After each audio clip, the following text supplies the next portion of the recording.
Zdravo poslušalke in poslušalci, bralke in bralci Večera. Veseli smo, da ste v naši družbi. To je Večer zjutraj, prvi dnevni informativni podcast v Sloveniji, v katerem vam predstavljamo Večerove udarne novice dneva. Danes je sreda, 18. juni 2025. Z vami sem Mitja Sagaj. V nadaljevanju. Maribor z novo hišo kulture, a brez odgovorov na ključna vprašanja. Nov davek na nepremičnine na Hrvaškem ne ustavlja Slovencev. Zanimanje za obalo ostaja visoko. Umetna inteligenca in konec sveta, kot ga poznamo. Kaj je o Mariboru povedal dr. Jure Leskovec? Naročite se na podcast, da boste obveščeni ob izdaji naslednje epizode. Vse skozi smo z vami na vecer.com. V Umetnostni galeriji Maribor je potekala okrogla miza, na kateri je župan Saša Arsenovič z ekipo predstavil vizijo novega kulturnega središča na Rotovškem trgu, novega Rotovža. Uvodni del je zaznamoval optimizem in navdušenje nad projektom, a se je razpoloženje spremenilo, ko je občinstvo začelo postavljati konkretna vprašanja. Pokazalo se je, da odgovori o številnih pomembnih vidikih, predvsem v mestnem kinu, ki bo povsem nov projekt, še niso znani. Odgovori občinskih predstavnikov so bili nejasni, kar je vzbudilo dvome o pripravljenosti ekipe. Posebej kritična je bila omemba primera kina Metropol v Celju, kjer so se zaradi pomanjkanja izkušenj visoke ambicije končale s propadom projekta. Čeprav ima mariborski projekt javno naravo, ostaja odprto vprašanje, ali občinska ekipa razume kompleksnost nalog, ki jih čakajo. Skrbi vzbuja tudi časovnica, odprtje Rotovža je predvideno tik pred naslednjimi lokalnimi volitvami, kar vzbuja pomisleke o političnem ozadju. Razpravo o Rotovžu je spremljal kolega Matic Majcen, ki se v današnjem članku in tudi komentarju osredotočil predvsem na polemiko okoli mestnega kina. Matic, zdravo. Kakšna je vizija mestnih oblasti glede novega kulturnega središča Rotovž v Mariboru? Mislim, da to vizijo najbolje povzema stavek, da bo kulturno središče Rotovž predstavljalo novo srce Maribora, in to v več pomenih te fraze. Že če recimo na gradbišče pogledamo iz ptičje perspektive, vidimo, da izgleda kot nekakšna operacija na odprtem srcu mesta Maribor. Potem seveda to, da gre za monumentalno 40-milijonsko investicijo, ki bo imela prelomno vlogo v konzumaciji kulture v mestu, pa seveda tudi vrsto drugih učinkov, tako turističnih, družbenih in tako naprej. Skratka, ko se bo novi kulturni center čez leto in pol odprl, bo res šlo za pomemben dogodek v zgodovini mesta in prav zato je upravičeno, da je vam položeno tukaj nekih upov, pa tudi dvomov. Kot vemo, Maribor še vedno nosi brazgotine kakšnega preteklega kulturnega projekta, ki je z velikimi koraki vstopil v mesto, za sabo pa potem mogoče ni pustil toliko pozitivnih učinkov, kot jih je obljubljal. Vsekakor pa je bilo tudi tukaj na okrogli mizi več kot očitno, da je župan svojo ekipo ponudil zelo idealizirano sliko novega Rotovža. Zdi se, kot da se mogoče ne zaveda ali pa se noče zavedati številnih konkretnih vprašanj, ki tarejo raznovrstne zavode, društva in ustvarjalce v mestu. In prav zato se je potem porodil ta občutek, da bo projekt na koncu uspel samo, če bo uspel združiti tako vizijo mestnih oblasti z vizijo vseh društev in ustvarjalcev, ki s svojimi programi že skozi daljše obdobje bogatijo ponudbo mesta. Katere pomisleke in odprta vprašanja je izpostavila javnost v razpravi o novem Rotovžu, zlasti glede mestnega kina? Na okrogli mizi je bilo zelo očitno neravnovesje med različnimi deli novega kulturnega centra. Čist konkreten primer. Direktor Mariborske knjižnice Klemen Brvar je lahko ponudil zelo konkretno vizijo tega, v kakšnem smislu se bo nova knjižnica razlikovala od stare. Kot je povedal, se je ideja knjižnice v zadnjih desetletjih zaradi tehnoloških sprememb zelo spremenila in danes knjižnica ni več prostor, kamor ti greš iskat knjigo, ampak se zdaj tam zadržuješ, tam bereš, sestankuješ, greš na zmenek, se dobiš s prijateljem, snemaš podcast in tako naprej. Po drugi strani pa županova ekipa v novem mestnem kinu ni znala povedati praktično ničesar. Dobro, spet smo slišali več teh promocijskih puhlic, da Maribor potrebuje mestni kino, da potrebuje javni kino, art kino, ampak več od tega pa ne. Nobenih novih informacij o vodstvu, o programskih načrtih, konec koncev tudi o problemih te nove dvorane, ki že danes obstajajo. Govorniki so dajali občutek, da še niso zares zagrizli v to jabolko soočanja s konkretnimi problemi, kot so recimo pogajanja z distributerji, razvojem občinstev, odnosov z obstoječimi društvi in tako naprej. Ker potrebno je pozoriti, da stvari lahko tudi pri tem novem kinu gredo v napačno smer. Tak primer smo recimo imeli v Celju, kjer je Kino Metropol prevzel nov zasebni najemnik in je v zgodbo stopil s podobnim idealističnim optimizmom, kot zdaj van v Mariboru vstopa mariborska občina, potem pa se je v Celju izkazalo, da je vse skupaj prevelik zalogaj in danes je Kino Metropol ena tistih zaprtih stavb v središču mesta, kjer prazne vitrine za plakate spominjajo na neke lepše, boljše čase. Tako da časa je tudi v Mariboru še dovolj, ampak nevarnosti vsekakor obstajajo. Kakšne pa so recimo dobre prakse od drugod, ki bi se jih dalo prenesti v mariborsko okolje? Najbolj primerljiv je mogoče res center Rok v Ljubljani. Direktorica Renata Zamida je ponudila nekaj primerjav z novim centrom Rotovž. Recimo slišali smo, da v Rogu za vsebine namenijo 500 000 evrov na leto, kar v 65% sofinancira tamkajšnja občina, ostale vire pa morajo poiskati sami.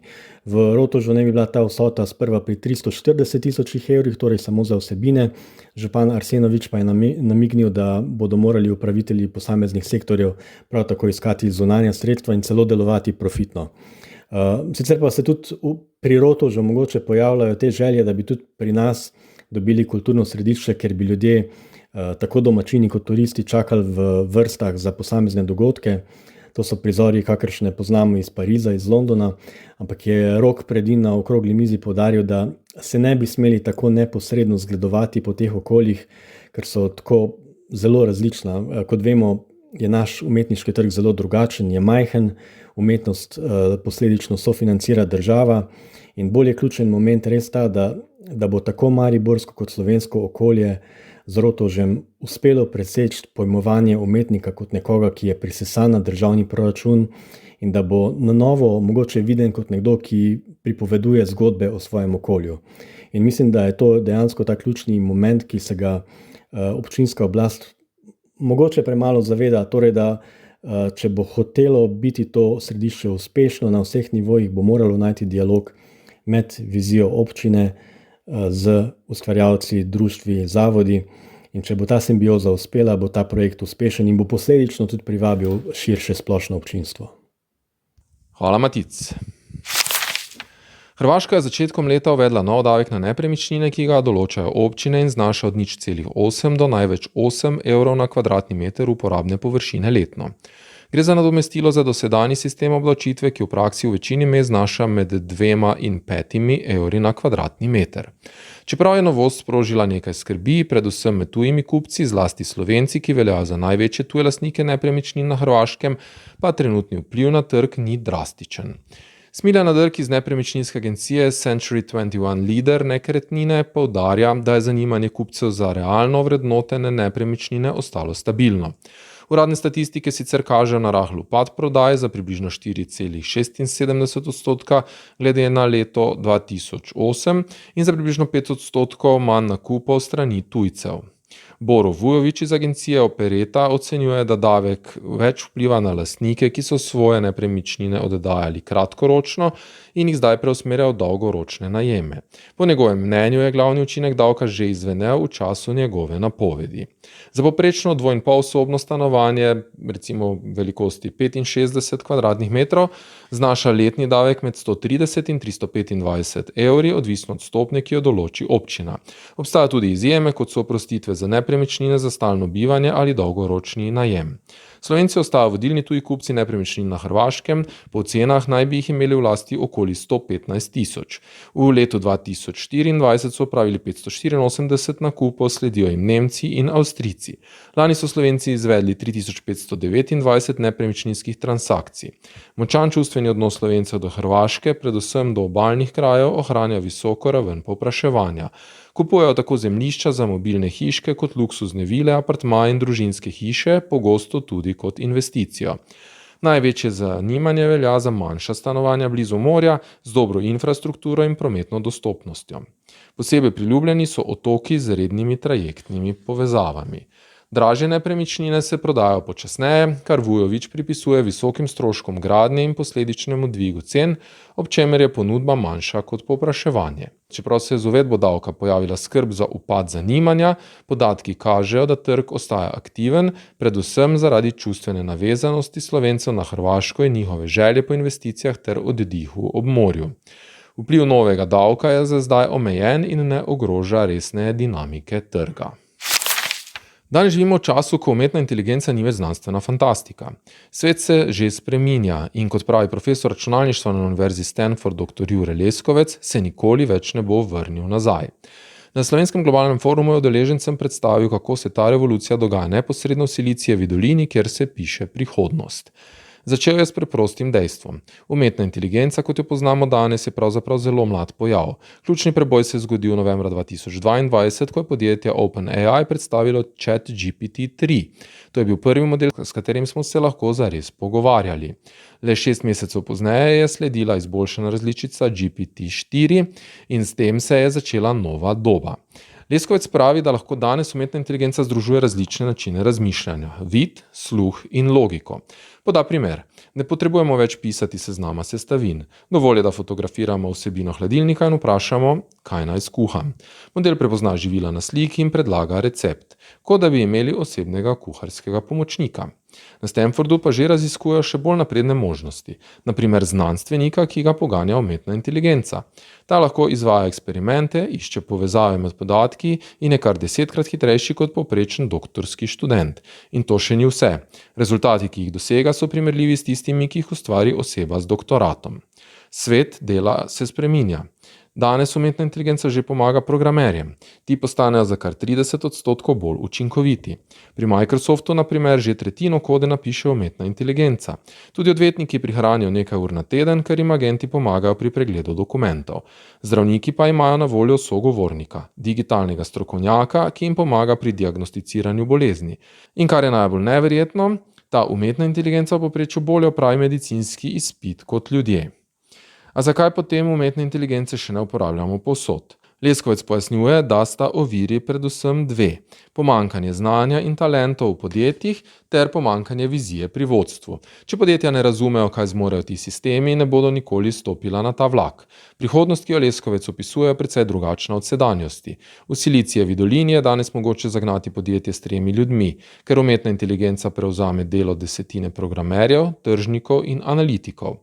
Namesto da razvijalec piše kodo, preprosto naroči agentu: napiši mi aplikacijo za naročanje hrane. In ta jo ustvari. To je svet, v katerem bodo avtonomni sistemi zaznali okolje in samostojno dosegali cilje. Seveda pa to odpira tudi pomembna vprašanja. Kaj, če agenti postanejo preveč avtonomni? Kaj, če izgubimo nadzor? Kaj, če bodo sprejemali odločitve, ki jih ne bomo razumeli ali podprli? Leskovec opozarja, da moramo biti previdni, posebej tam, kjer gre za zdravje ljudi, za pravne odločitve, za zaupanje potrošnikov. Prihodnost umetne inteligence bo torej odvisna tudi od tega, kako uspešno bomo razvili ekosisteme znanja in inovacij. Leskovec izpostavi 4 ključna področja: močne raziskovalne ustanove, mobilno in usposobljeno delovno silo, dostop do kapitala za drzne ideje in poslovno okolje, ki omogoča hitro rast. Samo tako lahko ustvarimo pogoje, da tudi Slovenija ujame val umetne inteligence. In čeprav umetna inteligenca prinaša številna tveganja, prinaša tudi nešteto priložnosti. Svet se spreminja in na nas je, ali bomo soustvarjalci ali pa samo opazovalci teh sprememb. To je bil večerodnevni podcast Večerje zjutraj 18. junija 2025. Z vami sem bil Mitja Sagaj. Kakovostno novinarstvo lahko podprete, da se naročite na tiskani in spletni večer, postanete naš sledilec in bralec na družbenih omrežjih, naročnik naših podcastov in newsletterjev. Tako boste podprli novinarstvo, ki prinaša avtentične vsebine, ki jih pripravljajo naši novinarji in jih drugje ne boste našli. Želimo, da razumete, kako se vrti svet. Želimo vam odstreti vpogled v čas in prostor, v katerem živimo. Veseli bomo vaših komentarjev, pobud in kritik na različnih kanalih. Naročite se na Večerje zjutraj. Se beremo in slišimo.